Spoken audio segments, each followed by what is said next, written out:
Bien, buenos días. Buenos días, aula 121. A ver, probemos si el micro está en buenas condiciones. Le agradecería me avisaran por el chat. Buenos días, Peña. Muy bien. Sí, Goitia, buenos días a todos.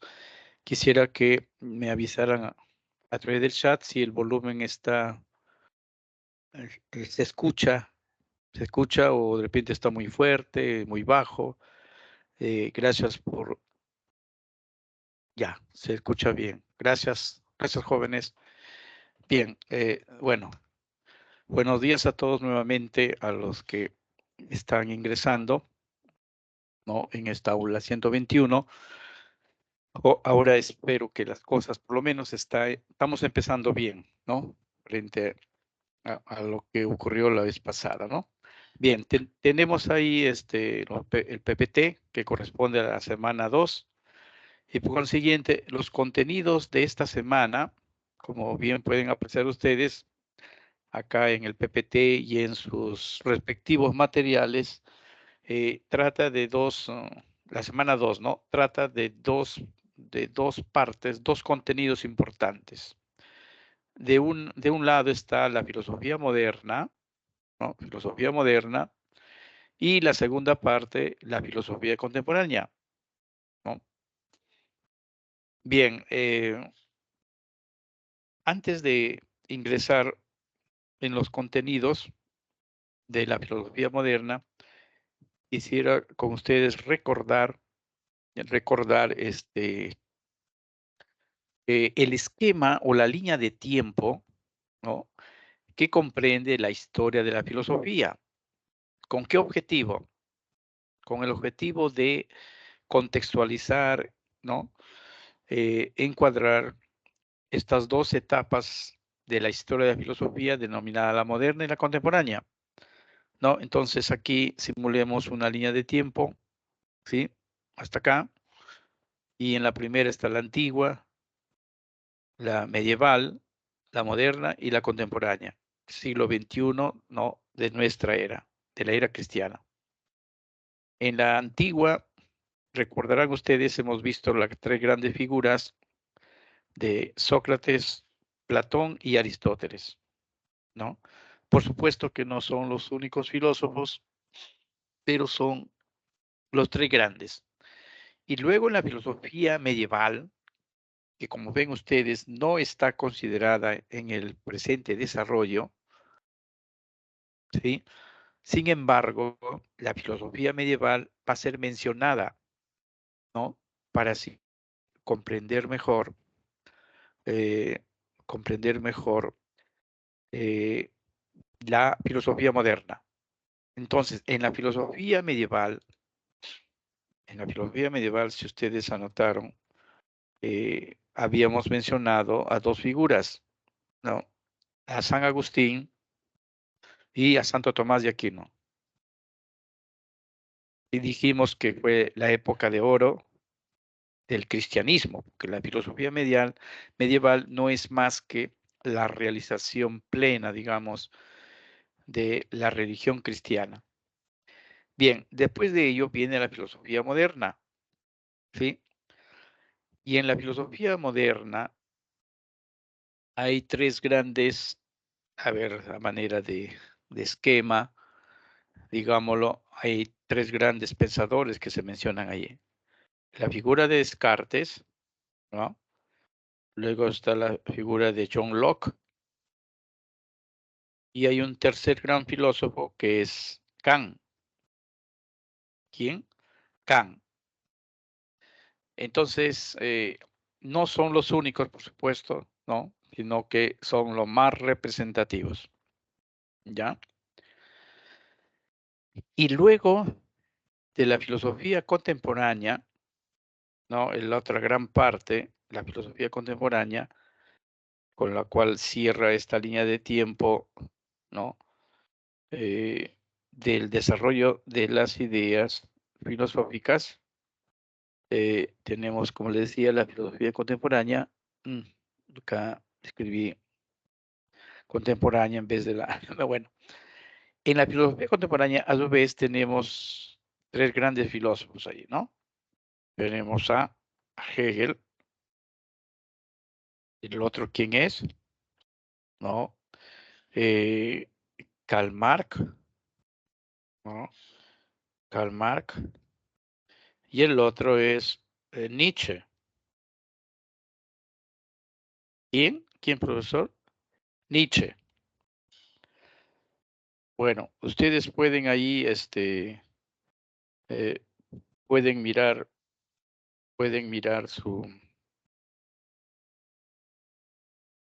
sus contenidos. ¿Acaso hay alguno de los, no? ¿Acaso hay alguno de los pensadores que en este resumen no hemos podido, no hemos podido mencionar? Bien. Bueno, claro está que aparte de los que están señalados en nuestro programa, están todos, ¿verdad?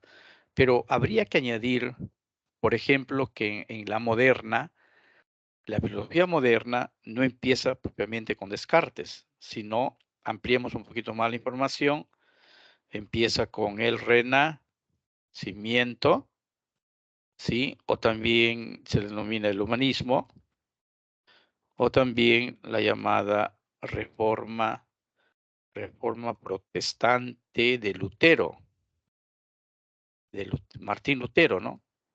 Profesor, un momentito, pero Lutero, eso ya no es filosofía. Bueno, en tanto y en cuanto corresponde a la filosofía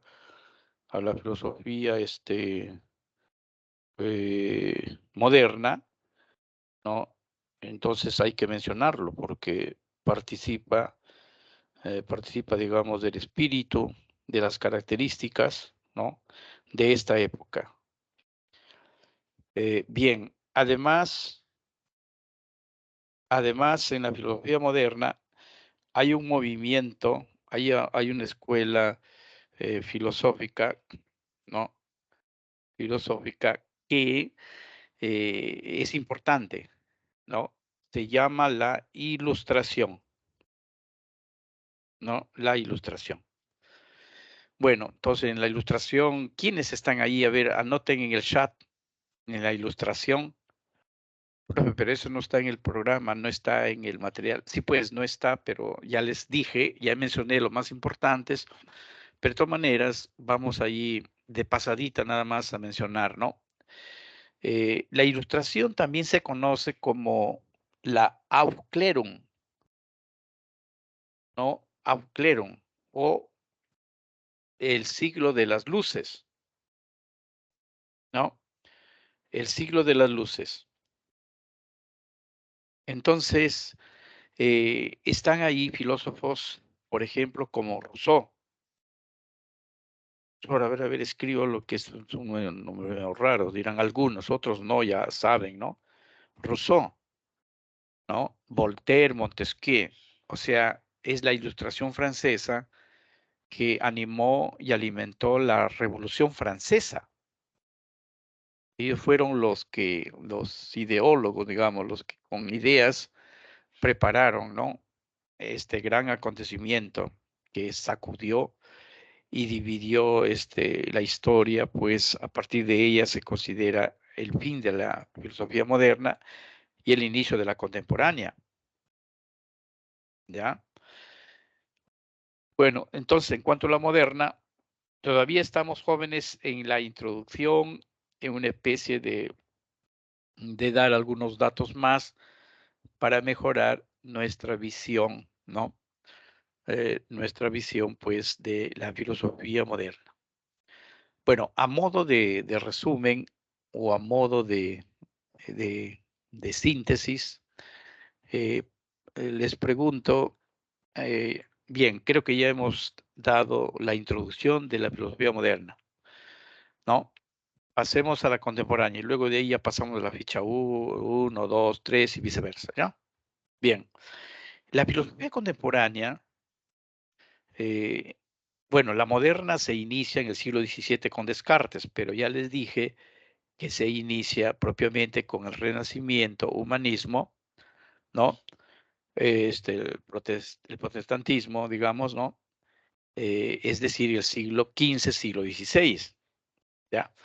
Y la moderna, ¿cuándo se origina? A ver, anoten allí en el chat.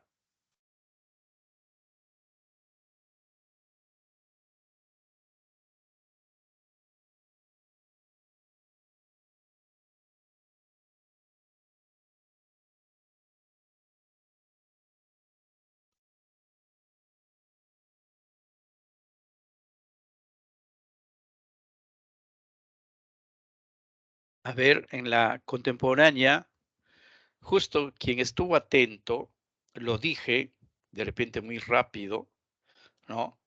La filosofía contemporánea se inicia en 1789 con ese gran acontecimiento de la Revolución Francesa, ¿ya? En todo caso, es un esquema, es un préstamo, pues, de la, de la historia universal, ¿no? Claro está. Bien,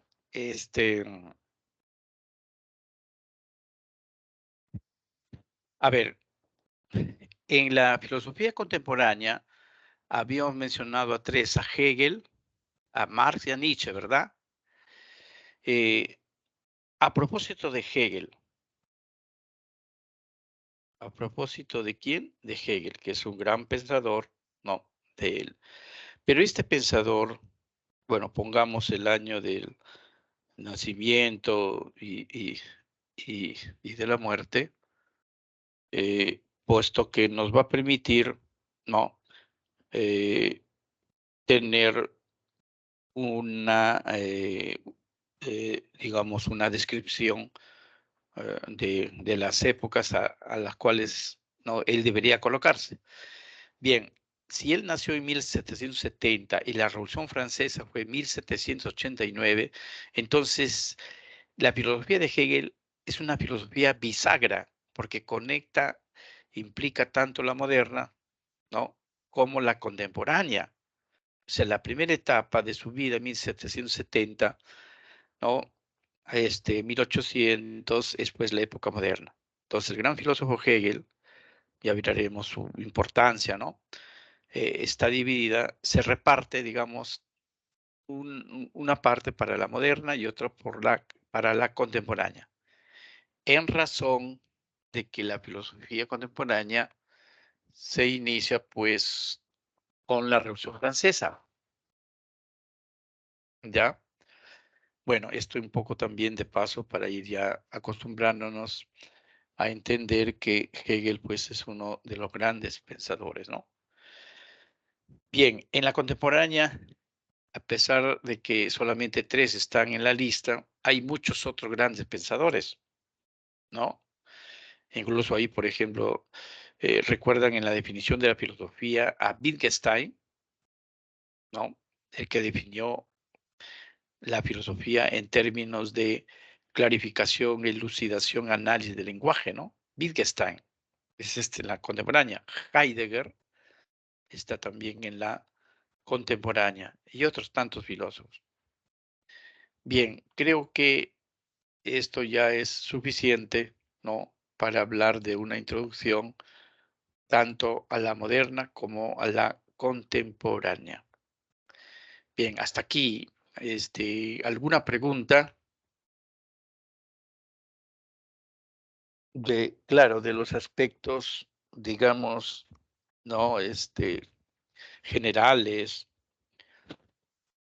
de los aspectos, centrales, ¿no? Que luego vamos a ir, esclareciendo, ¿no? Ayudándonos de las respectivas fichas, ¿ya? Bien, a ver, ¿el chat está activado o ustedes están en un... A ver, hasta aquí, jóvenes, estamos en la introducción de introducciones, pero diría sí, se va, claro, sobre la filosofía medieval debería haber hablado un poco, pero prefiero cuando ingresemos ya a la moderna. A ver, hasta ahí, vale como introducción. Se ha presentado los principales filósofos, se ha agregado algunos datos, ¿no? Bien, como introducción, ya, como introducción, ¿qué les va pareciendo? ¿Van cogiendo las ideas o lo encuentran media difíciles, ¿no? Etcétera. A ver, anotar sus impresiones en el chat. La vez pasada anotaban, esta vez no tienen necesidad de tener pluma ni papel. Ah, recién acá llegan. Muy bien, gracias. Buena marca, Aguirre. Bien, bien. Ajá. Bien, entonces voy a interpretar cuando se quedan en silencio significa que todo está bien, pero no siempre, ¿ah? Bueno, bueno. Ya jóvenes, entonces, ya, gracias por escribir, por responder ahí. Bien, vayamos entonces a la filosofía moderna, que es la primera parte, ya es la primera parte de la temática de esta segunda semana. Bien, ahí tenemos dos cosas, ¿no? En primer lugar, la definición, el concepto de filosofía moderna. Y luego las características de la filosofía moderna. Bueno, a ver, veamos. Nos dice que en primer lugar, ¿no? Que la filosofía moderna, acá dices, se inicia el siglo XVII y hasta el siglo XVIII, pero ya les indiqué que propiamente hay otros movimientos culturales como el Renacimiento, el humanismo que se dieron antes, ¿no? Y hablando de Renacimiento, humanismo, mencionemos, por ejemplo, ahí a Petrarca, ¿quién? Petrarca, a Boccaccio, Miguel de Montaigne, que escribió sus ensayos, el Príncipe de Maquiavelo, Erasmo de Rotterdam, que escribió Elogio de la Locura, ¿no? ¿No? Y entonces, pues, ahí realmente Giordano Bruno, ¿no? Tomás di Campanella, Tomás Moro, uy, mejor ahí termino con la lista. Entonces, es interesante, es importante, ¿no? Pero claro, aquí lo estoy mencionando, pero juzguen ustedes que aquí se ha seleccionado lo más importante. Bien, dos cosas en la definición de la filosofía moderna. Primero, que la filosofía moderna es una reacción,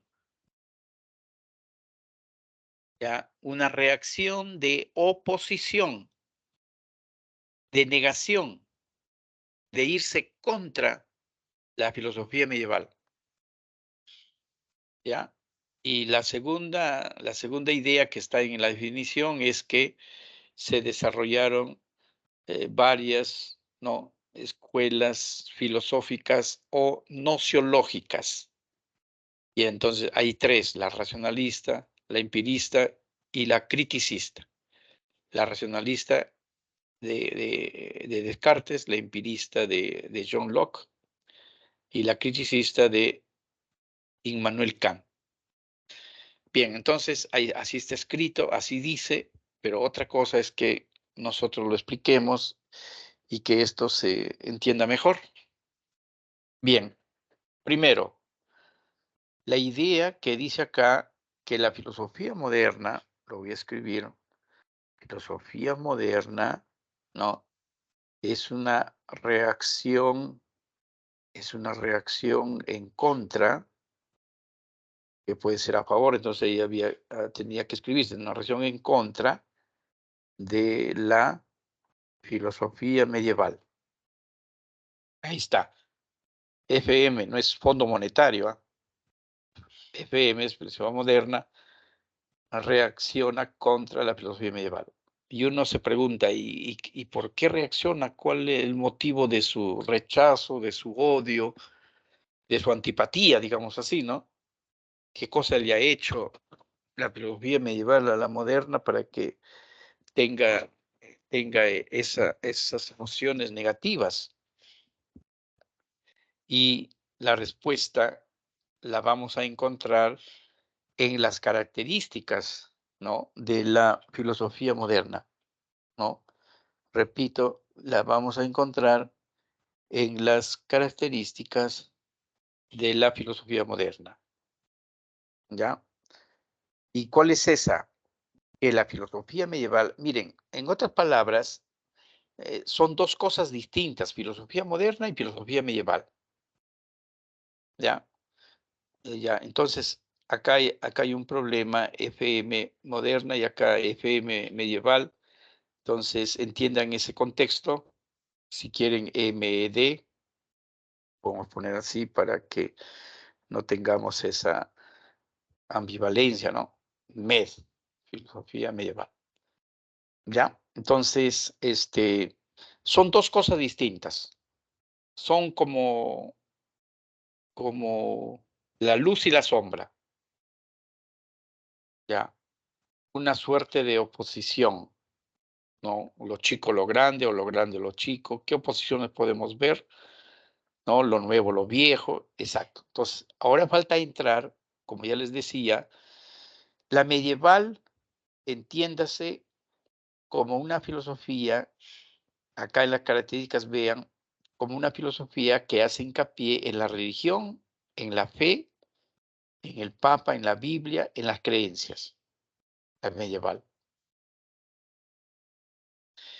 En cambio, la moderna, la filosofía moderna, pone acento en la filosofía, en la razón, y tengo que agregar algo, ustedes agreguen algo ahí en la ficha, y en la ciencia, ¿ya? Entonces, la moderna. Entonces, la primera característica, dice, ¿no? Independencia de la filosofía, de la razón y de la ciencia frente, frente al dominio de la religión, de la fe, del Papa, de la Biblia, del cristianismo. ¿Ya? Entonces, en la filosofía medieval, ¿no? Encontramos en relación a que es religión, es fe, es creencia, encontramos que el concepto Dios es el concepto central, es el concepto fundamental. Por eso que a esa época también se le conoce como una época del teocentrismo, donde Dios es el centro de todo. Todo está hecho en relación a Dios. Todo se hace para dar gloria a Dios. Revisen ustedes, ¿no? Revisen ustedes la cultura, ¿no? Revisen ustedes la cultura en la música, la pintura, en fin, el teatro, ¿no? Todo ello, todo ello es expresión de este Dios, pero no de un Dios cualquiera, sino del Dios del cristianismo, el Dios de la Biblia, en una palabra, Cristo, ¿no? Ya, entonces teocentrismo. En cambio, la filosofía moderna, cuando dice que va a dar importancia a la filosofía, vean primera característica, a la filosofía, la razón y la ciencia, la época moderna es una época centrado en el hombre. El eje es el hombre, como que Dios ha quedado rezagado ahí, ¿no? A un lugar no importante. Por eso que la época moderna también le podemos denominar como una época antropocéntrica o también, para que haga juego con teocentrismo, antropocentrismo, ¿no? El hombre es la referencia fundamental de todo. Y entonces, hablando de Dios en la época medieval, es un Dios que necesita la fe, la creencia, la obediencia, el respeto de todos sus fieles, ¿no? Incluso en la época medieval se creó la Santa Inquisición. ¿Qué cosa, profesor?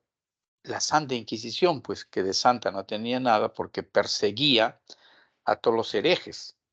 Los ponía en la cárcel o terminaba, o a veces se quemaban brujas o brujos, ¿no? Parece que lo de brujos, las mujeres eran más proclives a ser brujas, ¿no?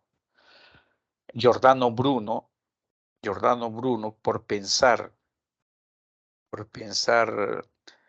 que el material el material que componía los planetas, por ejemplo, Venus, Marte, decía que es similar a la materia que constituye la Tierra, ¿no? Y entonces, por decir eso, bueno, y otras cosas, lo quemaron vivo, ¿no?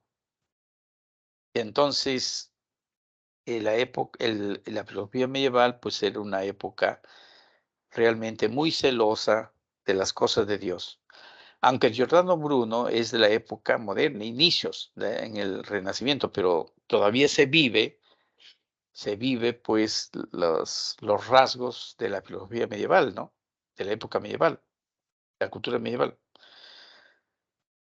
Bien, en la filosofía medieval, este, a ver, ¿qué más para resaltarlo? ¿Qué más para resaltar el espíritu moderno? No, el espíritu medieval. A ver, hay algo que ahorita traigo a memoria. Y decían que en la época medieval no había tres votos o tres valores. ¿Qué cosa? Tres votos o tres valores. ¿Ya?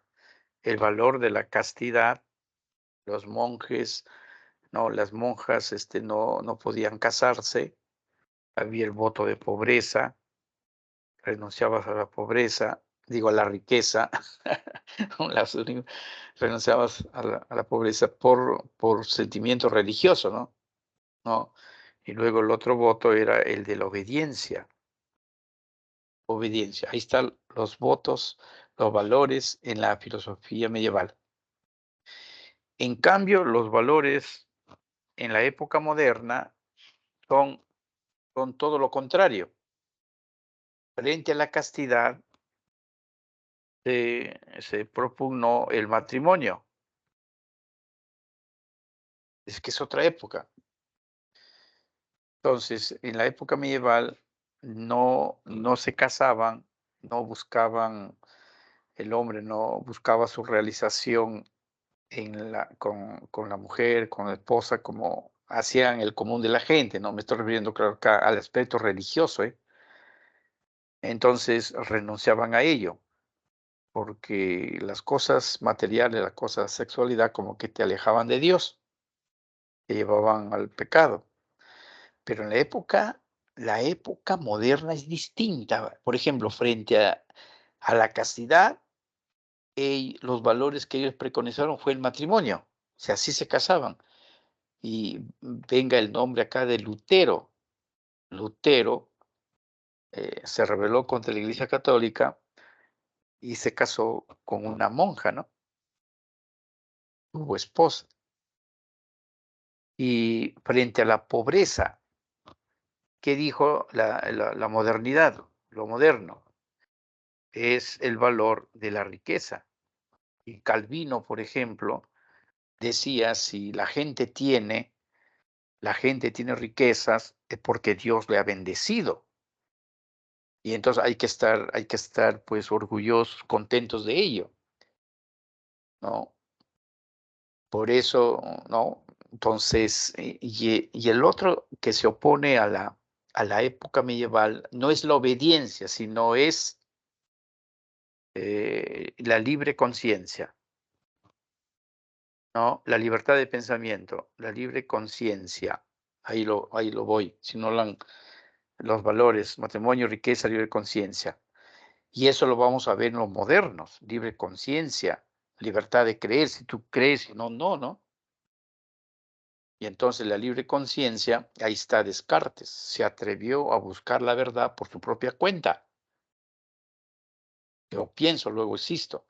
Lutero se rebeló contra la Iglesia Católica y él propugnó que la Biblia, ¿no?, se puede interpretar libremente, personalmente, subjetivamente, sin tener asistencia, ayuda, orientación ni del Papa ni de los obispos, porque el Espíritu Santo o Dios se manifiesta directamente a la persona.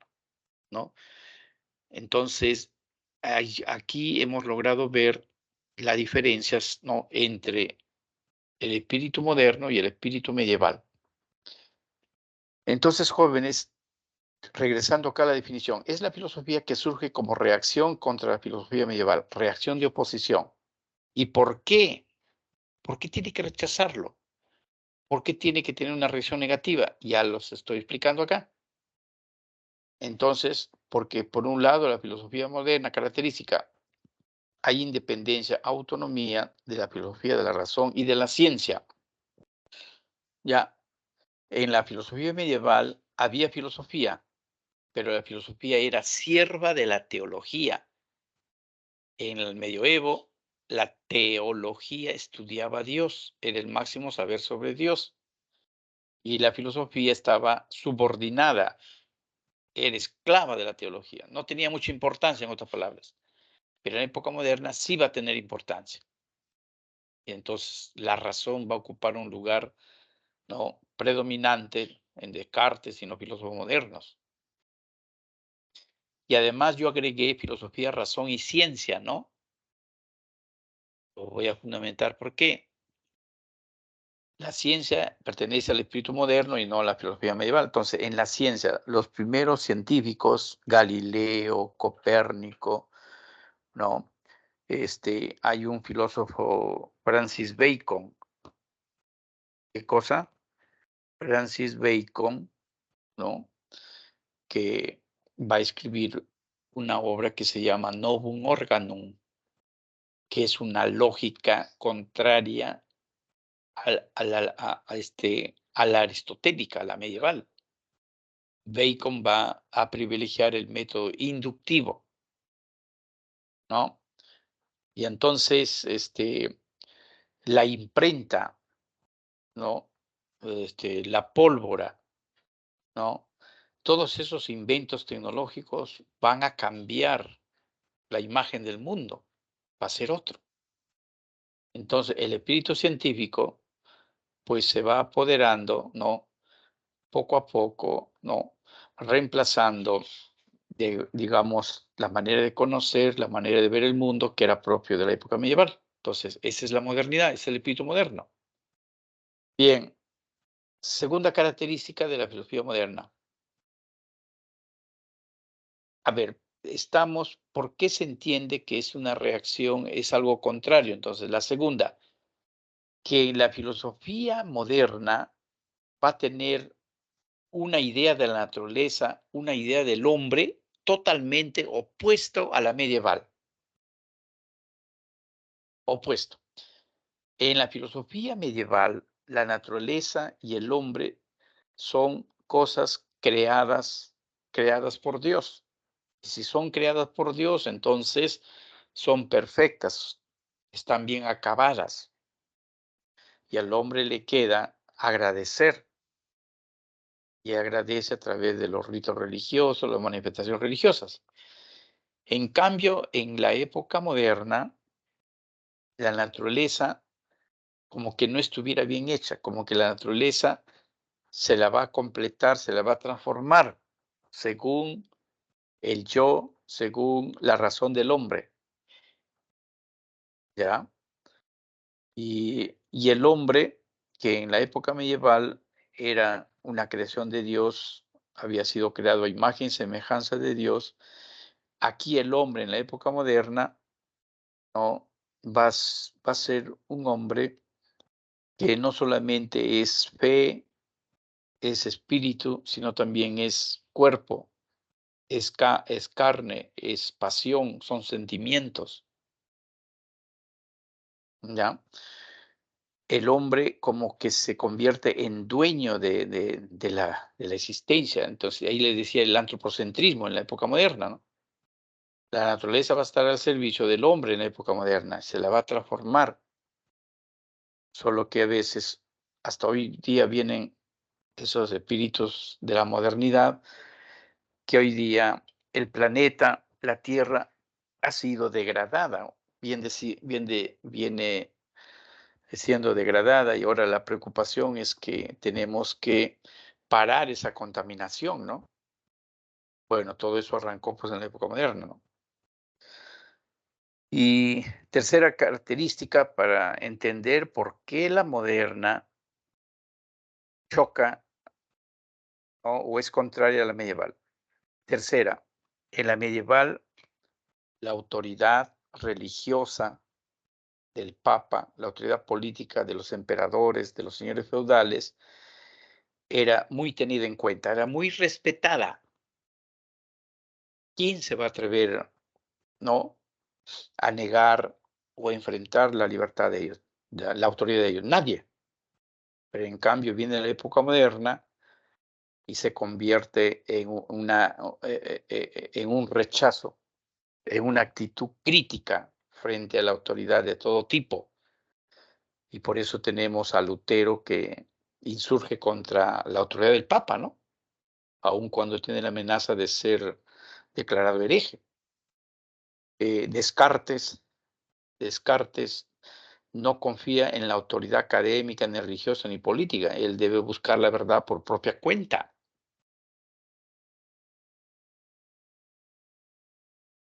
Luego, bueno, eso es. Y cuarto, el enfoque principal fue el conocimiento o nociología. Bueno, esto ya, la filosofía moderna se caracteriza porque propiamente fue una filosofía nociológica, porque buscó el conocimiento.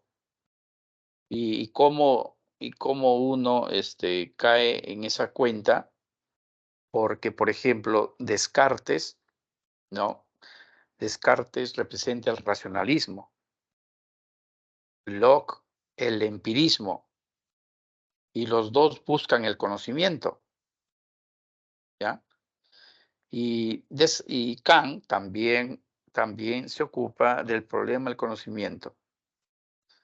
A ver, bueno, estas son las 4 características y entonces esa es la primera idea del concepto. La segunda idea del concepto de filosofía moderna, ¿qué dice? Dice, se desarrollaron, aparecieron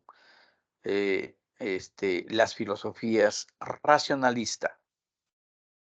Racionalista significa sostener que el conocimiento se origina, ¿no?, en la razón. Y están ahí Descartes, está también eh, Spinoza, claro, Malebranche, Leibniz, pero la figura central es Descartes. Entonces, racionalistas porque sostienen que el conocimiento se sostiene en la razón, se origina en la razón. Entonces, la lógica, la matemática privilegian el método deductivo, ¿no? Toda la matemática que ustedes estudian, todo tiene rasgos racionalistas, ¿no? Eh, a ver, por ejemplo, tenemos una idea y digo, el todo es mayor que las partes. El todo es mayor que las partes, ¿ya? Entonces, cada parte lo divido, por supuesto, el todo tiene que ser mayor que la parte, ¿no? O los tres, bueno, los tres ángulos de un triángulo miden 180 grados. Eso es también racionalista. Y todos los hombres son racionales. Sócrates es un hombre, por lo tanto, Sócrates es un ser racional. Son razonamientos de tipo racionalista. Bien, y el empirismo sostiene que el conocimiento se origina en los sentidos, en la razón. Y ahí, entonces, eso apuesta, porque te decían razón, no la racionalista. En cambio aquí, empirista se basa en los sentidos, se basa en la experiencia, que es lo mismo, ¿no? La experiencia de los sentidos. Yo veo, yo palpo, yo siento, yo olfateo, eso. Y la filosofía nociológica criticista se llama así porque Kant, digamos, va a conciliar a estas dos corrientes nociológicas opuestas. Y como quien dice, a ver, racionalista, venga usted, estire su mano, usted empirista, tire su mano y dense, y chóquenla. Y acuerden, pues, los dos unirse, es decir, la razón y los sentidos, para tener un mejor conocimiento de las cosas. Eso es el criticismo. Eso es Kant. Eso es Kant. Bueno, para pasar a la otra ficha, si acaso no hay alguna pregunta acá. Bien,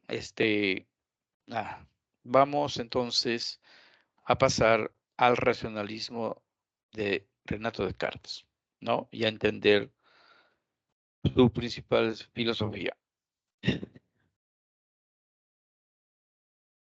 A ver, Descartes, dice, es el gran iniciador de la filosofía moderna, ¿no? Porque con su actitud libre de rechazo de la autoridad y por su actitud libre de búsqueda de la verdad, ¿no? Que es contrario pues al medioevo, porque el medioevo, la iglesia, la autoridad, te dan en bandeja, te dan servidito estos temas de la verdad, ¿no? En cambio, en la moderna, el hombre tiene que buscarlo por su propia cuenta. Eso es Descartes. Y fundador del racionalismo, porque ya les dije, el origen de las ideas, ¿no? Se originan pues en la razón. Cuestionó el criterio de autoridad de la escolástica y en su reemplazo va a sostener la certidumbre, la certeza, la manera individual como uno encuentra las evidencias, ¿no? Por experiencia o por razonamiento de las cosas, ¿no? Entonces, el criterio de autoridad medieval o escolástico, que es lo mismo, descansa en el Papa, en lo que dicen los maestros, Magister Dixit, se acabó, no hay manera de darle, de dudar, o lo que diga el rey, muy respetadito. En cambio, Descartes va a reemplazar él prefiere no seguir la autoridad, sino la búsqueda de su propia verdad, de su propia certeza, es decir, la certidumbre, ¿ya? Descartes entonces se propone encontrar certezas, evidencias, verdades, pero para llegar a ese objetivo final, ¿no? A esa meta, él debe empezar por aplicar algo que se conoce como la, como la duda metódica, ¿no? A ver, ¿qué significa esto? A ver si puedo, claro que puedo explicar esto. Miren, la duda metódica, imagínense cada uno de nosotros, ¿no? En una situación tal, digamos, en una exigencia de filosofar, de encontrar la verdad. Entonces, Descartes se da cuenta que muchos de los conocimientos que él tiene están doblegados, están delgaduchos, digamos, porque tienen dudas, están asaltados por la duda. Y otros conocimientos que él se da cuenta que son creencias o son prejuicios. O sea, no es conocimiento sólido, mejor dicho, no es conocimiento racional. Entonces, él dice, para llegar a tener, ¿no? Una suma de verdades o una suma de certezas o de evidencias, primero que tengo que hacer es dudar de todo, dudar de todo. Entonces, Descartes como que realiza una metáfora utilizo, una suerte de striptease. ¿Qué ha dicho, profesor? De striptease, pues. O sea, aquí no se va a sacar el vestido que tiene, sino se va a despojar, se va a sacar de toda clase de conocimientos. Se desnuda. Y entonces se da cuenta que la duda, dos cosas, la duda no puede seguir hasta el infinito. Tiene que pararse en algún momento. Y él dice, bueno, yo estoy dudando. Yo soy consciente de esta duda, ¿ya? Pero yo no puedo pasarme la vida, pues, eternamente dudando. Y entonces él se da cuenta y dice, si yo dudo, si yo tengo la conciencia de la duda, es que yo estoy pensando. Entonces de ahí viene la idea, lo voy a escribir con mayúscula para resaltarlo, ¿no? Entonces él dice, si yo dudo, entonces yo pienso. Claro, si yo no tuviera la capacidad de pensar, que es la máxima categoría del racionalismo, ¿no? Entonces yo no sería capaz de dudar. Bien, pero se da cuenta que ante la experiencia de yo pienso, entonces automáticamente él es consciente de que existe y puede enunciar la palabra, entonces yo existo. Pero lo central en Descartes es que lo central, lo fundamental o el axioma sobre el cual se alza todo el conocimiento es el yo pienso. Y en latín, ustedes habrán leído, escuchado, en latín se dice yo pienso, se dice cogito. Cogito ergo sum. Yo pienso, luego yo existo. Cogito ergo sum. ¿Ya? O me acuerdo del francés, je pense, donc je suis. ¿Qué está haciendo, profesor? No almorzaba usted, creo. Dirán algún. No, estoy tratando de recordar ahí. Como en el francés, que es lo mismo. Je pense, donc je suis. Él dice, yo pienso, por lo tanto, yo existo. En consecuencia, yo existo. Algunos dicen, no debe decirse yo pienso, luego existo, sino yo pienso, en consecuencia, por lo tanto, yo existo. Y entonces, esta jóvenes, él buscaba un criterio, una certidumbre, una verdad. Sí, pues ahí está la verdad. ¿Y cuál es esa? Yo pienso. Yo pienso, luego existo. Y entonces, sobre ese axioma, Descartes tiene que empezar a construir, ¿no? El edificio del conocimiento, ¿no? Pero a la hora de volver, digamos, a agrupar, a anexar, a añadir el conocimiento que les dije que se había aplicado en el PC-Treatise, pero él se cuida de que ahora sí, cualquier conocimiento no puede formar parte, ¿no? De su saber, sino todos aquellos que sean racionales, todos aquellos que sean claros y distintos, que sean racionales y sobre todo no tengan ni una pizca de qué, complétenlo, por favor, de duda. Ese es Descartes. Bien, por eso dice, por lo tanto, para Descartes la razón no es el fundamento para lograr la certeza en el conocimiento, la seguridad en el conocimiento. Ya, entonces su célebre, buena frase filosófica fue pienso, luego existo, que pone de relieve la razón por encima de todas las cosas,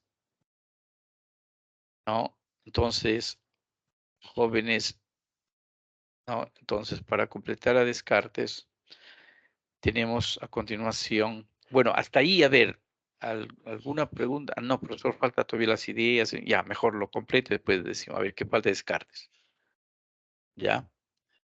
Bien, entonces, clase de ideas. Para Descartes hay tres clases de ideas. alguien dirá, pues si él rechaza el conocimiento por los sentidos, entonces no debe aceptar ideas adventicias.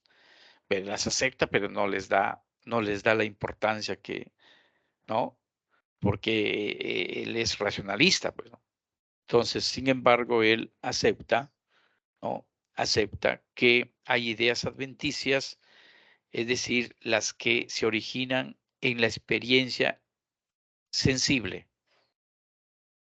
Entonces, ¿qué veo? Veo imágenes, veo el sol, veo un hombre, veo una silla, saboreo una comida, ¿no? Etcétera, ¿ya?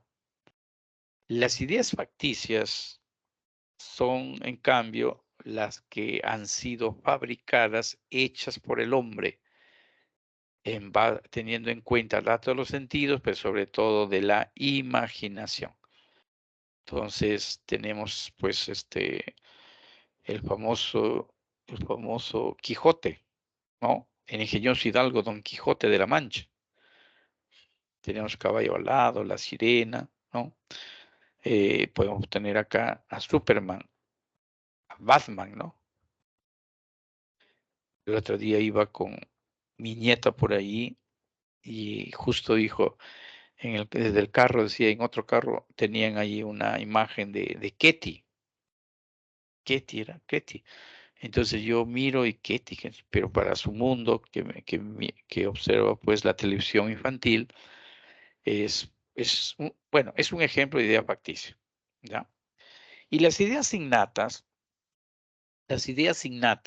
asócienlo con las ideas de Platón, las ideas eternas, universales, reales, ¿no? Que nunca nacen, tampoco nunca mueren, son eternas, ¿no? Esas ideas innatas son, pongámoslo acá, Descartes diferencia tres sustancias. No está ahí en el programa, ¿ya? Una sustancia es la res cogitans, que es el pensamiento. Res cogitans. La res extensa, que es el cuerpo, o cuerpos o materia, ¿no? O cosas. Y la res infinita, que es Dios. Entonces, estas tres clases, miren ahí en el chat, cuerpo, ¿no? Materia, pensamiento, cuerpo o mundo también acá, ¿no? Cuerpo, pensamiento, Dios, forman parte de las llamadas ideas innatas, como son la perfección, la idea de infinito, la idea de eternidad. Están en nuestra mente, ¿no? Aún antes del nacimiento, digamos, aún cuando nacemos, dice, ¿no? Nosotros venimos con esas ideas innatas. Estos son los racionalistas. En cambio, los empiristas van a tener otra idea de estas cuestiones. ¿Ya? Bien, antes de pasar al empirismo, allí alguna pregunta sobre Descartes.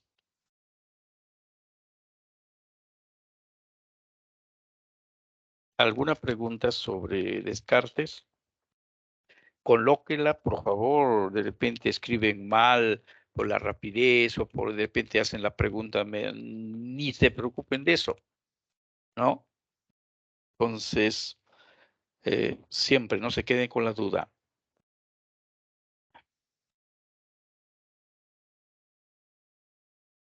Bien,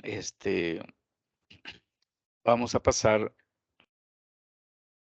Sí, todo claro. Gracias, Aldair, gracias. Ya la próxima voy a explicarlo a medias para que así me hagan preguntas, porque cuando explico bien, nadie me pregunta. Bueno, permítame celebrar con ustedes esto que se está entendiendo, ¿sí? Bien, tenemos el empirismo, está John Locke, está también David Hume, lo voy escribiendo allí, Berkeley, ¿no? Lo más importante, Hume. El empirismo ya lo dijimos, ¿no? El empirismo, aquí en la tercera línea, afirma que los conocimientos se originan en la experiencia.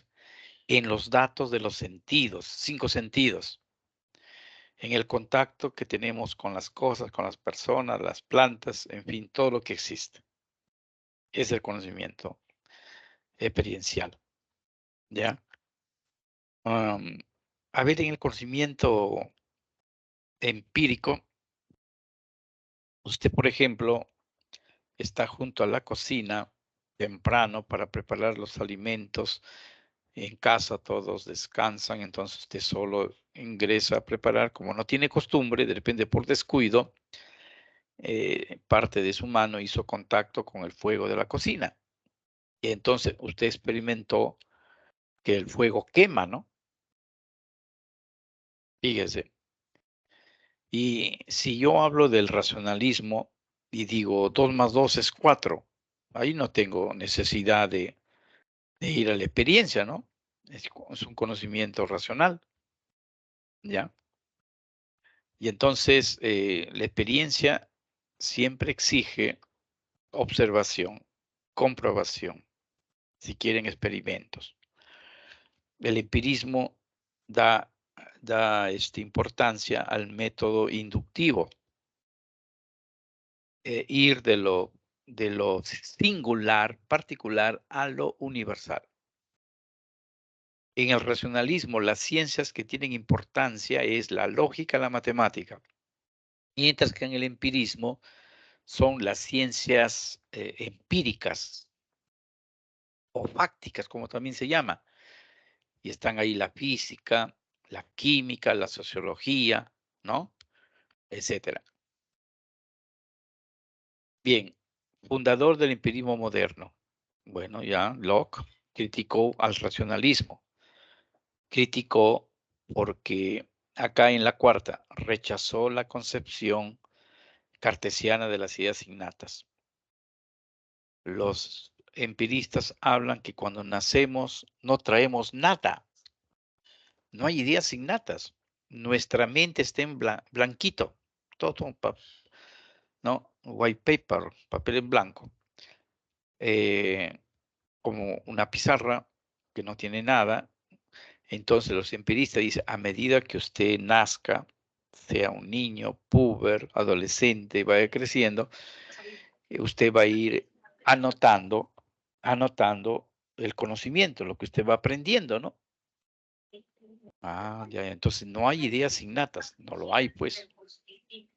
¿Qué ideas innatas? Perfección. A ver, se filtra una conversación, alguien, a ver, cuide, alguien, profesor, profesor tutor, alguien se está filtrando una conversación. Bien, entonces,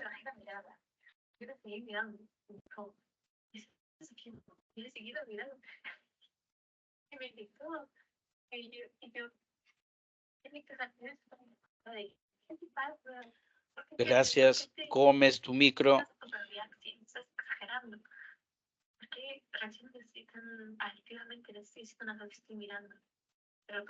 A ver, vamos a llamar al, ¿cómo se llama? Al coordinador para que, ¿cómo se llama el profesor? Sebastián, micro de Gómez nos interrumpe. Nos interrumpe.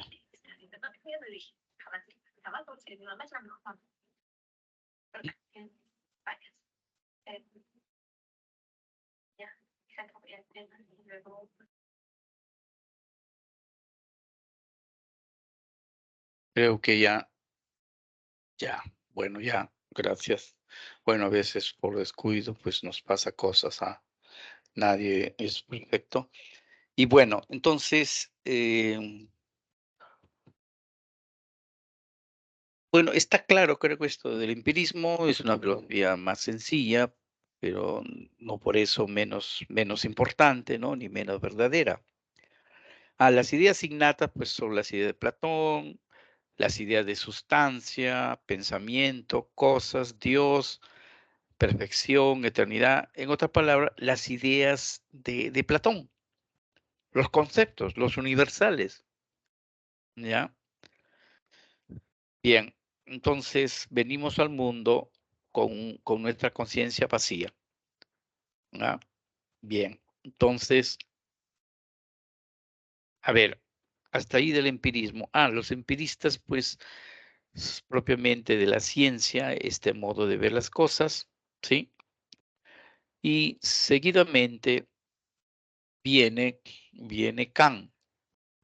Kant ya les presenté de una manera gráfica, ¿no?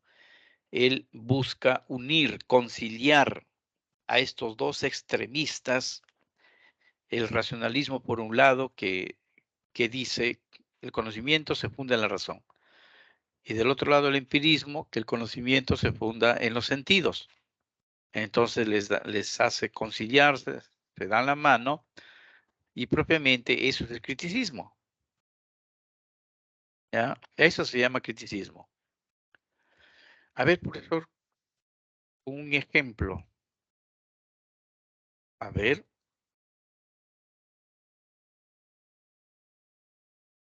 ejemplo. A ver, según este Kant, nosotros nos acercamos eh, en un jardín o en un prado donde tocamos una piedra en un día lleno de sol. Esa piedra vemos, vemos que está caliente, ¿no? No es que veamos, sino que ponemos nuestro tacto y el tacto arroja el dato que está caliente, que se ha calentado. Bueno, ese es un dato sensorial. ¿Y el dato del racionalismo cuál sería? El dato del racionalismo sería los conceptos o las categorías con las cuales yo conozco o entiendo la realidad. Entonces, ahí vaya un ejemplo. Utilizo la causa-efecto. El efecto, lo que ocurre es que la piedra está caliente. ¿Y cuál es la causa? La causa es porque el sol ha proyectado sus rayos solares. ¿Ya? Entonces, este es un ejemplito pequeño para poder entender el criticismo de Kant.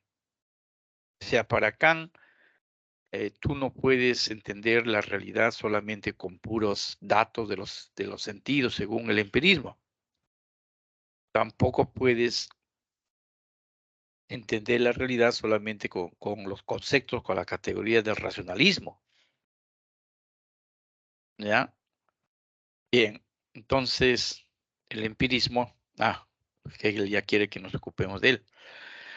Bueno, entonces sintetizó, pues, concilió ambos, ¿no? Eh, entonces, los conocimientos se originan en la unidad, en el complemento tanto de la experiencia como de la razón. Valga el ejemplo ahí que les he puesto. Bien, hay dos conceptos en Kant. Primero es el númeno, ¿no? Y el otro es el fenómeno. Númeno y fenómeno. A ver, lo más fácil primero, el fenómeno. ¿Qué es el fenómeno? El fenómeno viene del griego fainomenon, que significa, eh, ¿qué significa? Que lo que aparece en los sentidos.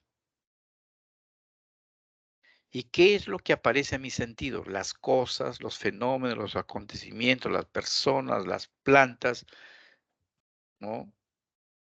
El calor, el frío, ¿no? El viento, todo eso son fenómenos. En cambio, el númeno que significa, Kant llama el en sí, la esencia, el alma, la sustancia, ¿ya? La sustancia. Entonces, ¿Puedo decir Dios ahí? Claro, número Dios. Dice que eso no se puede conocer. No se puede conocer. Y entonces aquí me acuerdo de una frasecita de una obra muy bonita que ustedes seguramente han leído, que se llama El Principito, de Antoine de Saint-Exupéry. Y él decía que las cosas importantes, podríamos decir el número, solamente es asequible por el corazón. Eh, en el Principito decía que las cosas importantes nunca se perciben, nunca se perciben por los sentidos. ¿Ya? Entonces ahí que a veces nos ayuda para poder entender el número. Entonces, el número es lo incognoscible, lo esencial, lo sustancial, el en sí. De las personas que yo pueda ver, fenómeno, puedo ver su rostro, su tamaño, su físico, es gordito, es flaco, está alegre, está triste, es ágil, es tardío en sus reacciones, ya es el fenómeno. Pero el número conoce su alma, su espíritu. No. Ya, pues por ahí va la idea, ¿no? Bueno, esto es Kant. Esto es Kant. Bien, ya vamos a pasar a la filosofía contemporánea, ¿no? Dejamos atrás la filosofía moderna. ¿Allí hay alguna pregunta?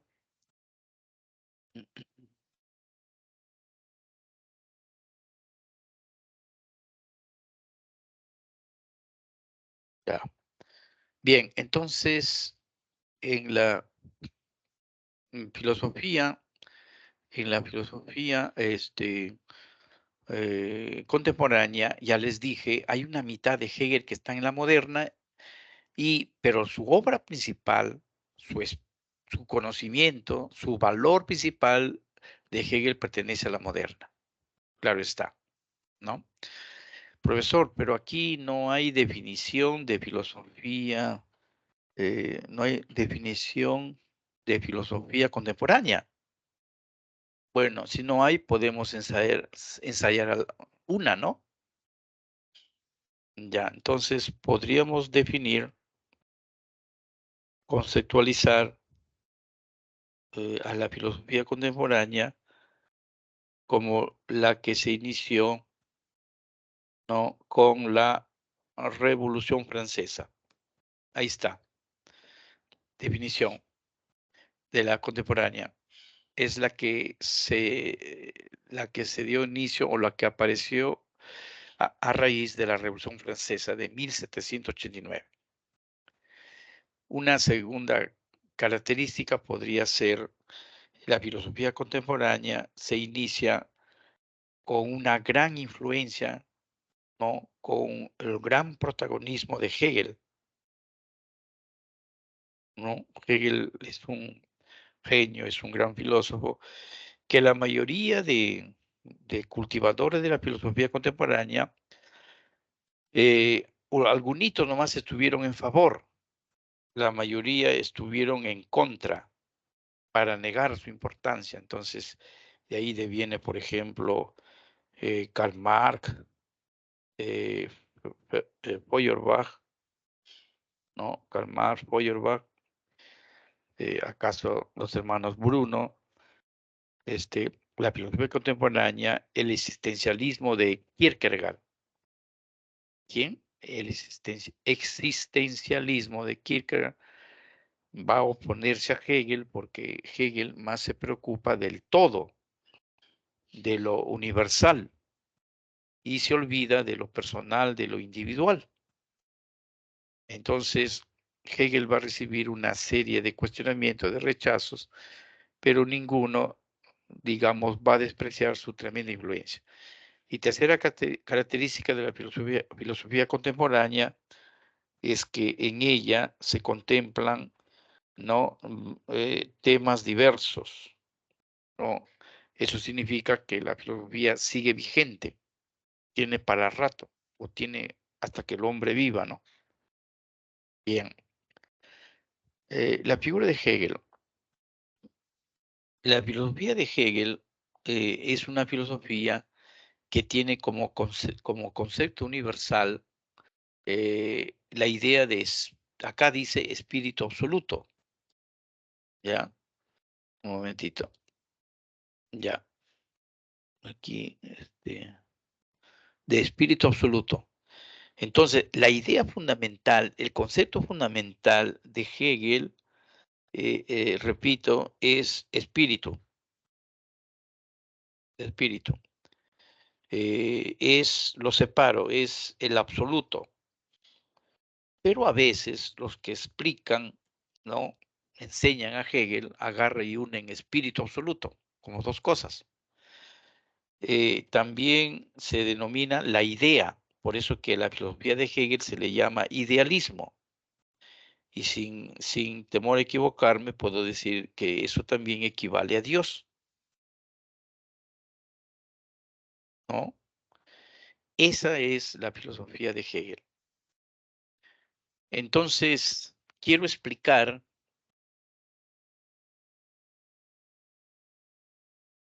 ya, Paredes, un poco de paciencia, sí, sí, debe ser su máquina que no proyecta la pantalla, ¿no? No, paciencia.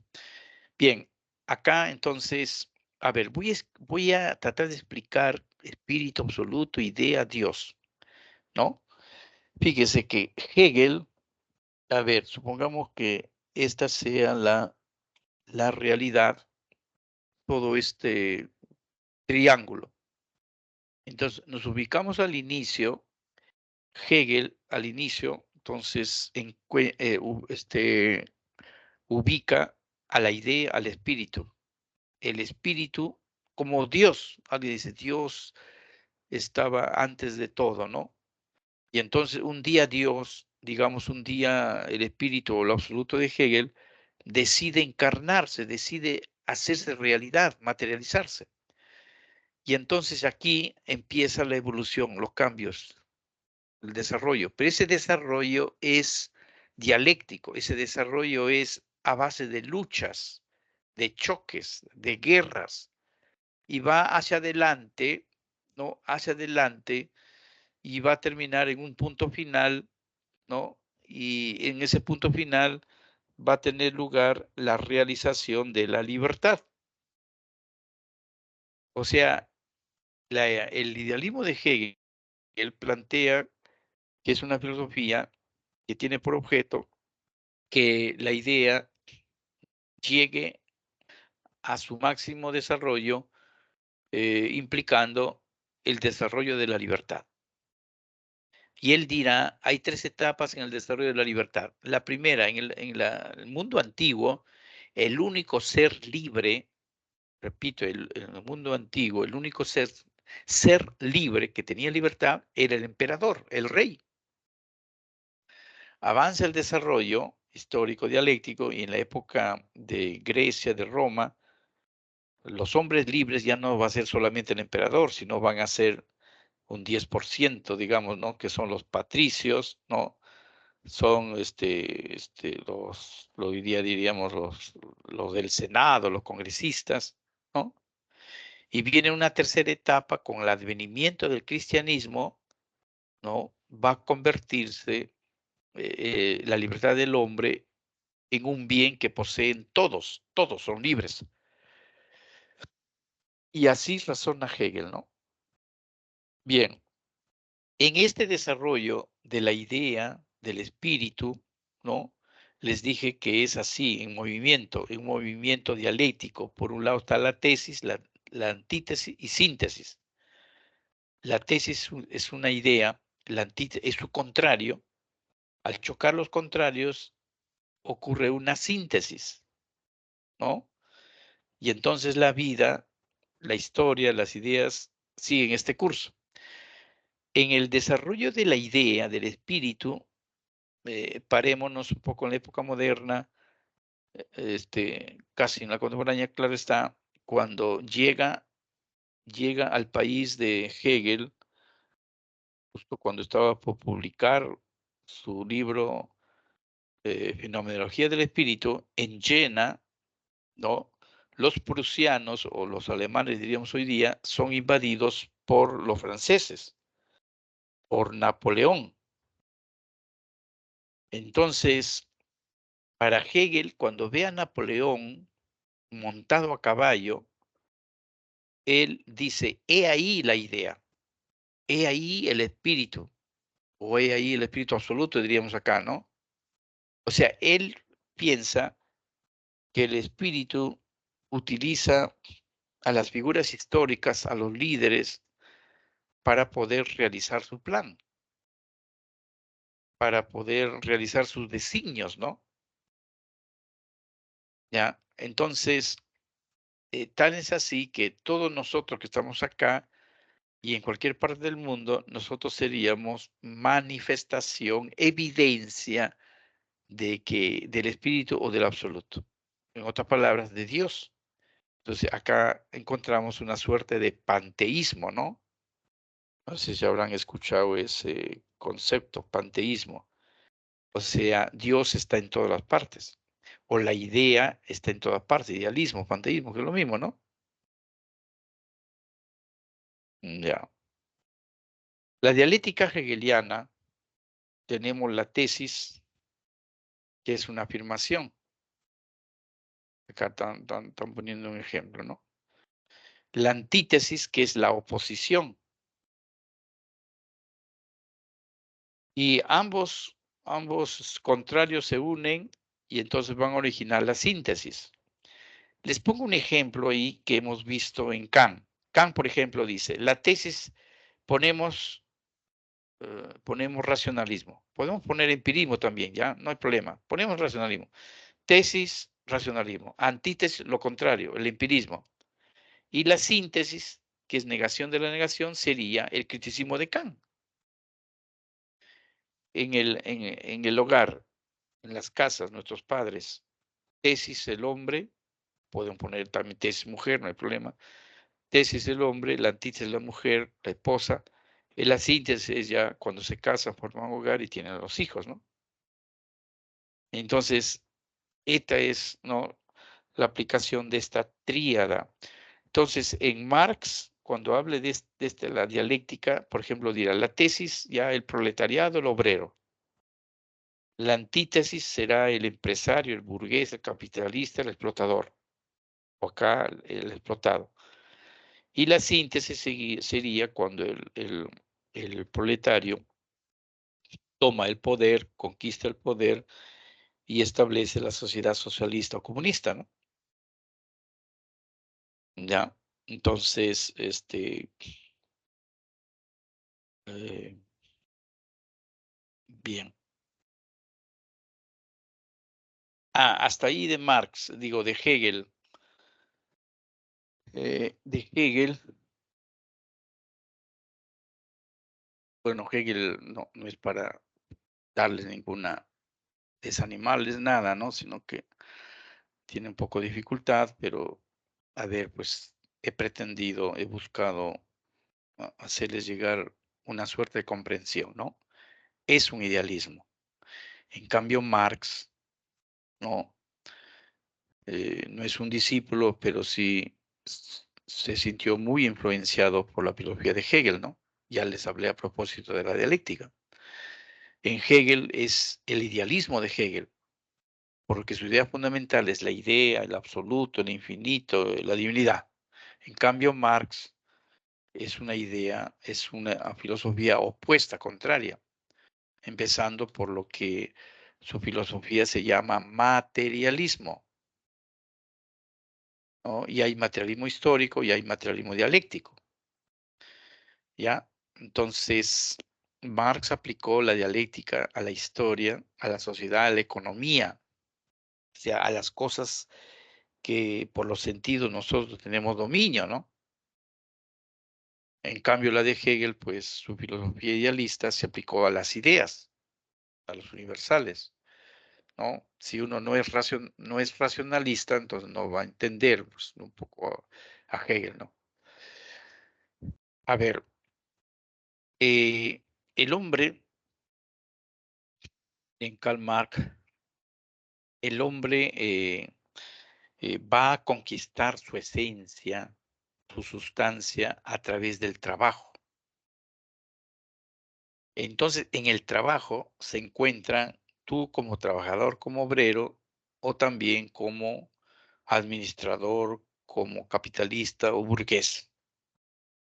Entonces, allí, en el espacio del trabajo, en lo que se llama relaciones sociales de producción, relaciones sociales de producción, ¿no?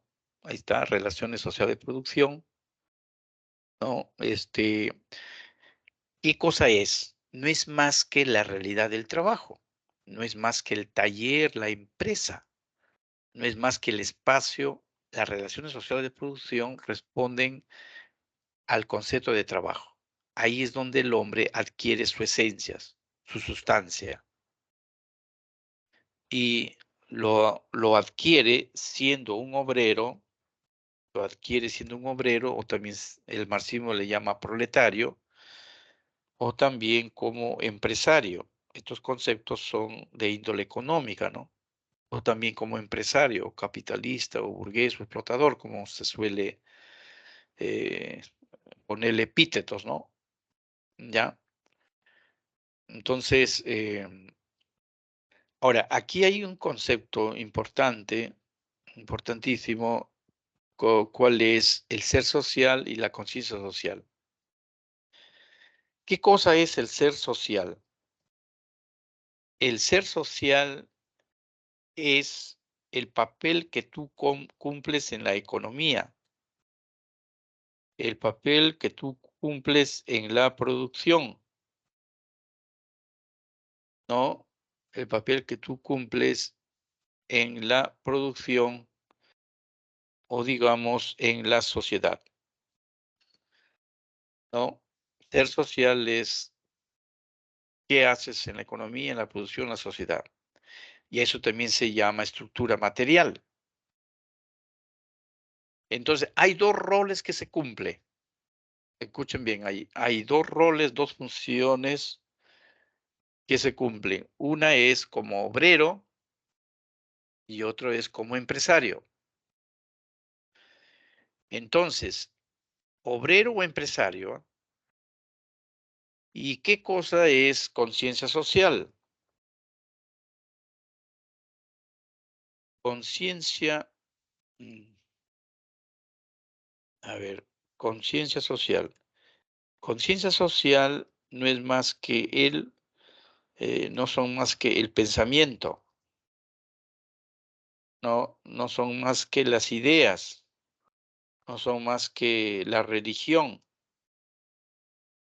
no son más que lo jurídico o las leyes que tú puedas, leyes que tú puedas tener.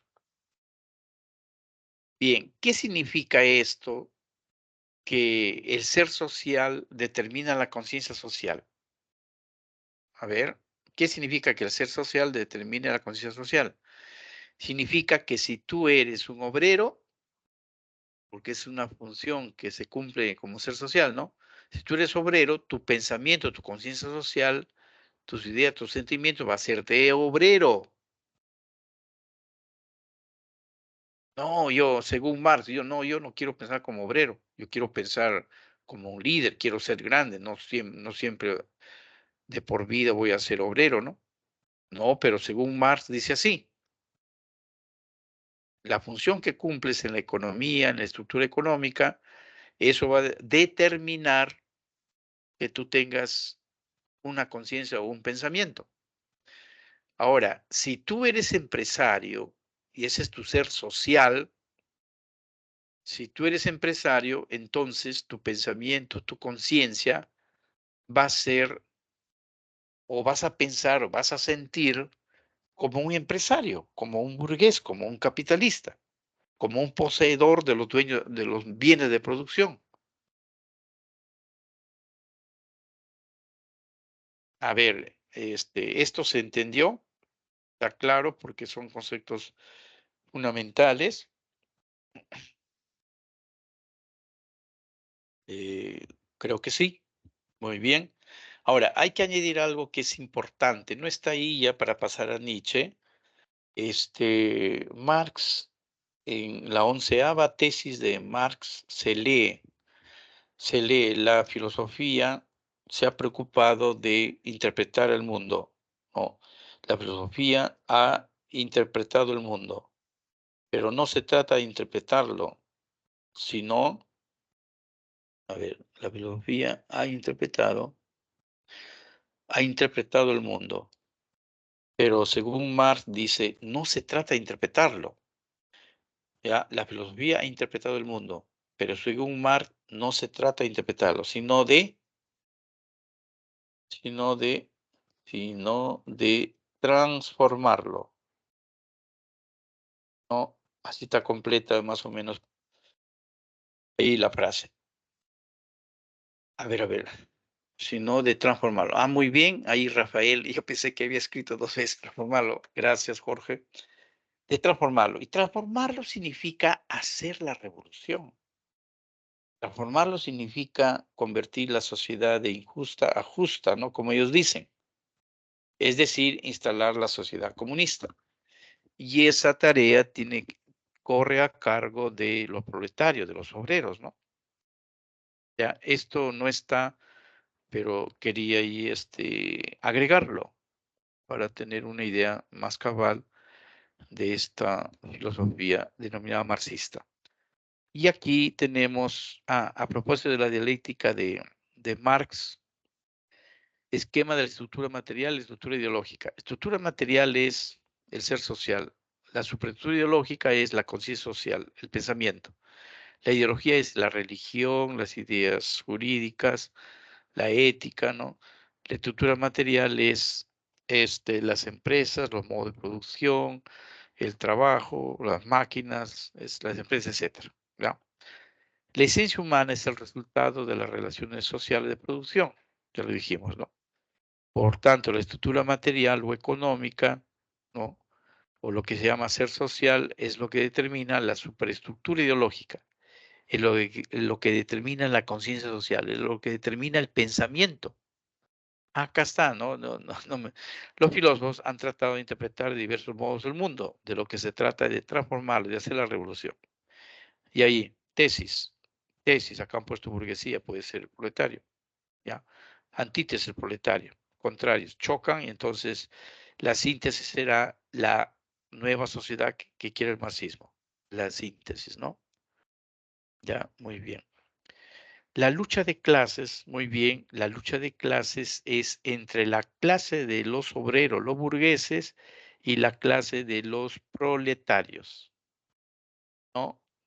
Hay diferencia de clases porque existe una sociedad injusta según ellos. Entonces, cuando se llegue a la síntesis, a la revolución, a la sociedad socialista, ha de borrarse del mapa político las clases sociales. Lucha de clases responde a que la realidad es dialéctica.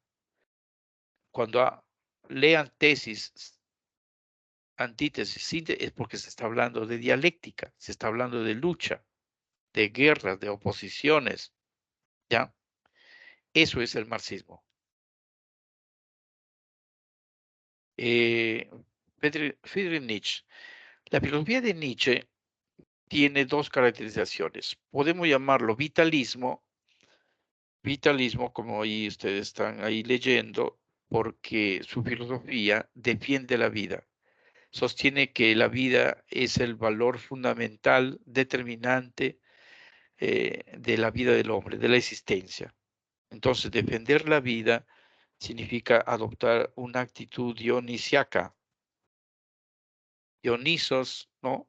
Defiende la vida de la época griega cuando había los grandes acontecimientos en torno al dios Baco, se bebía, se divertía, había funciones de teatro, entonces, ¿no? El hombre vivía plenamente, ¿no? Como en el Renacimiento, ¿no? Expone la belleza de su cuerpo, no hay ninguna preocupación de que el cuerpo, las cosas, los sentimientos, las emociones te lleven al pecado, como el cristianismo pregonaba. No, no. Y dicho sea de paso, Nietzsche va a ser enemigo del cristianismo. va a cuestionar, va a cuestionar el cristianismo, porque el cristianismo ha formado, ha educado esta moral de siervos, esta moral de esclavos, digamos, ¿no? Que han nacido para obedecer, para ser conformistas. Y bien, el otra filosofía de Nietzsche es el voluntarismo. ¿Qué cosa? El voluntarismo. Voluntarismo. O sea, la voluntad de poder. ¿Y qué cosa es la voluntad de poder? La capacidad de sobreponerse a las tragedias, ¿no? A las enfermedades. La voluntad de poder es conquistar, ¿no? Transformar la naturaleza. Y algo así como hicieron los pioneers, ¿no? O los colonizadores en Norteamérica, a pesar de los flechazos, los piel rojas y del clima, etcétera, ellos se sobrepusieron, ¿no? Y han hecho hoy día es pues lo que es Estados Unidos, ¿no? El conquistador. Entonces, oponer un poco como los españoles que trajeron su forma de ser acá en nuestra América, en nuestro Perú, ¿no? Entonces, es oponer lo español al inglés, pero aunque hay un poco de prejuicio, pero bueno, vale para entender esto. Según Nietzsche existen dos tipos de hombres. Habla también la moral de los señores, o dos tipos de los señores. Los señores son hombres libres, son los que dirigen, son los que dicen, a ver, vamos a hacer esto, dan iniciativa, tienen proyectos, son seres superiores en consecuencia. Mientras que los hombres llamados siervos o la moral de los siervos, ¿no? Están destinados a obedecer, son conformistas, ¿no? Alguien dirá, pues son casi como los obreros, proletarios del marxismo, son envidiosos, ¿no?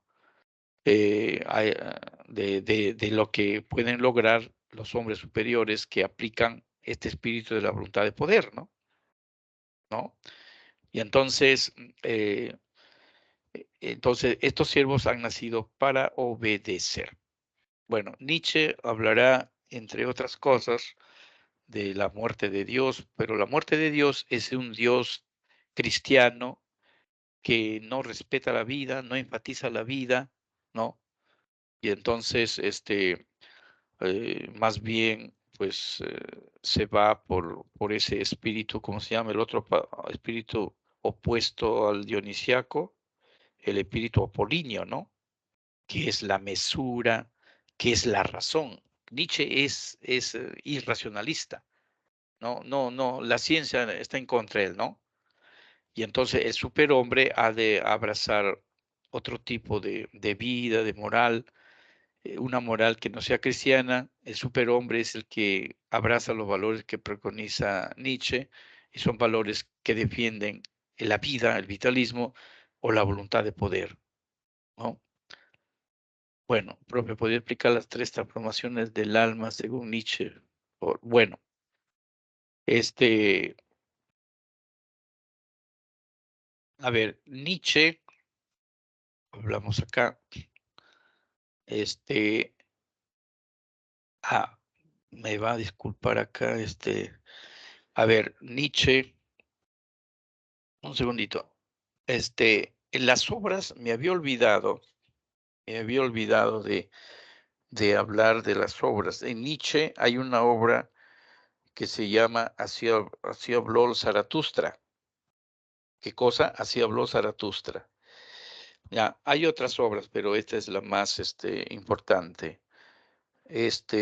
Luego en Marx hay la obra El Capital, ¿no? La obra El Capital. Y también hay otra obrita que se llama, El Manifiesto Comunista. ¿Qué cosa? El Manifiesto Comunista, ¿no?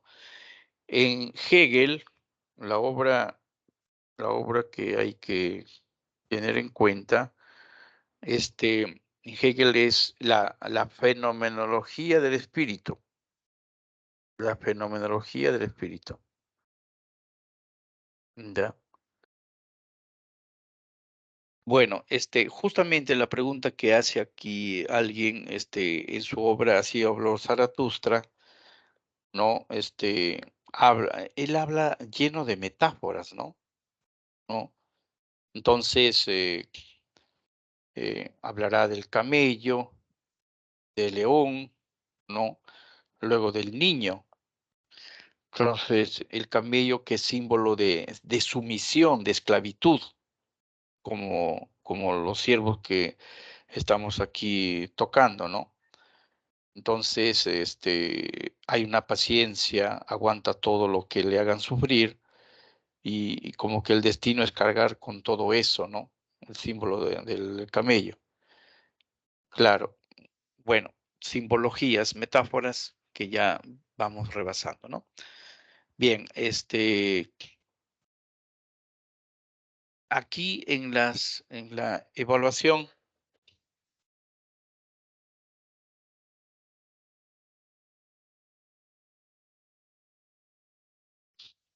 a ver, tenemos ahí, una lectura, ¿sí? Una lectura.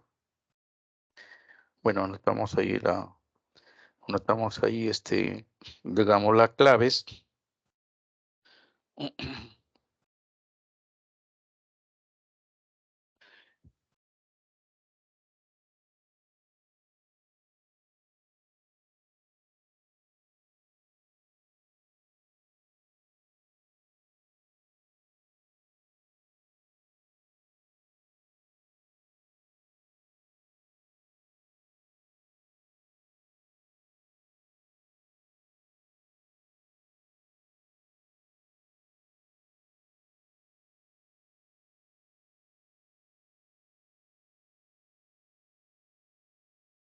Bueno, en la lectura, las reglas metodológicas, ¿no?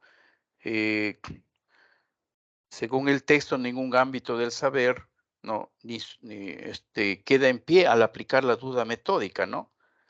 Donde la respuesta en la uno, la D nos lleva a la certeza de nuestra existencia, a la certeza, a la verdad, a la evidencia de nuestra existencia. En la pregunta uno, eh, el modo de pensar de Pedro coincide con la duda metódica empleada por René Descartes, ¿no? Ya debemos dudar de todo, ¿no? En la 2 es la crítica de Locke a la filosofía cartesiana, de que no existen ideas en nuestra mente al nacer. En la 2 nuestra conciencia no contiene ideas al nacer. La 2 la C, ¿no? En la 3 la D, claro, tiene que ver con el criticismo de Kant, une razón y experiencia, ¿no? Eh, en la 3 la letra D de dedo. En la 4 ahí tenemos a Hegel, ya, a Hegel, la B de la dialéctica de Hegel. El movimiento dialéctico siempre es tesis, antítesis y síntesis o superación. Siguiendo este esquema, avanza la historia, avanzan las ideas, avanza el hombre, ¿no? Avanza la economía y todo ello. En las 5, ya sobre esto ya ¿no? La 5, la A, el ser social determina la conciencia social. Ser social, la economía, el mundo material y la conciencia social son las ideas, la superestructura ideológica, ¿no? Y en las 6, Nietzsche, sin duda alguna, y el vitalismo de Nietzsche, ¿ya? Bueno, la vida es el valor fundamental, lo cual no es para el cristianismo, ¿ah? ¿Ya? Bien,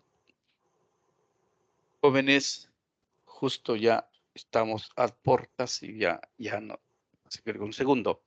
Gracias por su atención y nos vemos la próxima clase, ¿ya? A ver, acá iba a escribir gracias, pero acá está el gracias. Sí, sí, sí. Bueno, que tengan buen fin de semana y repasando siempre las cosas, pero haberles hecho las cosas fácil. Parece que sí. Bueno, gracias a todos, gracias por su atención.